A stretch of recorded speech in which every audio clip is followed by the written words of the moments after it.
आनंद एक कॉलेज में छात्र था। उसने एक डीलर के शोरूम में एक सुंदर स्पोर्ट्स कार देखी थी और वो लंबे समय से अपने लिए एक ऐसी ही कार चाहता था। आनंद जानता था कि उसके माता पिता इसे खरीदने के लिए सक्षम है, इसीलिए उसने उन्हें बताया कि उसे ये कार अपने ग्रेजुएशन कंप्लीट होने पर गिफ्ट के रूप में दे। देखते ही देखते वो दिन भी आ गया और पिता ने आनंद को अपने निजी कार्यालय में बुलाया। उन्होंने उससे कहा कि मुझे तुम्हारे जैसे अच्छे बेटे पर बहुत गर्व है। उन्होंने उसे बताया कि वह उससे कितना प्यार करता है और उसे एक प्यारा रैपर से लिपटा हुआ उपहार दिया। आनंद उस छोटे से गिफ्ट के डब्बे को देख निराशा महसूस करने लगा, लेकिन वह जानने के लिए उत्सुक था कि ऐसा क्या था उस बॉक्स में। इसलिए उसने बॉक्स तुरंत खोला और उसमें एक लाल कपड़े से लिपटी भगवद गीता देखी। आप इतने अमीर हैं और आप मुझे केवल एक गीता दे रहे हैं। काफी गुस्से से अपने पिता पर वो चिल्लाया और अपनी नाराजगी और गुस्से के वश में आकर आनंद ने न आव देखा न ताव तुरंत घर छोड़ दिया। काफी साल बीत गए। आनंद अब एक सफल व्यवसायी बन गया था। वह अपने जीवन में खुश था। उसकी शादी हो चुकी थी और उसके 2 बच्चे थे।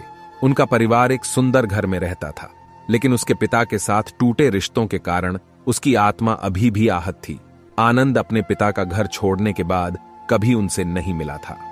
आनंद को उस दिन के बाद अपने पिता को न मिलने का पछतावा हमेशा रहने वाला था, क्योंकि एक दिन उसे एक पत्र मिला जिसमें उसके पिता के निधन की खबर थी और साथ ही यह बताया गया था कि उन्होंने अपने जीवन भर की पूंजी वसीयतनामा के अनुसार अब आनंद के नाम कर गए थे।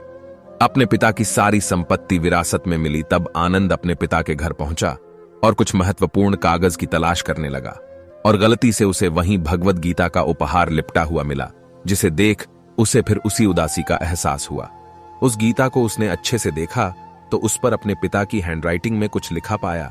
उस पर लिखा था, मैं खुद को बेचकर भी हर सपना पूरा करूंगा तेरा, बस तू सपने जरा बड़े देखना। ये बोल रहा बाप नहीं, जिंदगी का सबसे पहला दोस्त तेरा। ये कविता पढ़ी ही थी कि अचानक उस किताब से एक चाबी गिरी, जिसके ऊपर लगे टैग पर उसके ग्रेजुएट होने की तारीख के साथ कंग्रेचुलेशन और आई लव यू लिखा हुआ था। आनंद के सर के ऊपर से उसके पिता का साया तो पहले ही उठ चुका था और आज उसकी जिंदगी की सबसे बड़ी गलती के बारे में जानकर उसके पैरों के नीचे से जमीन भी खिसक गई। इस दिन आनंद की आंखें और रूह दोनों पछतावे के आंसू रोई।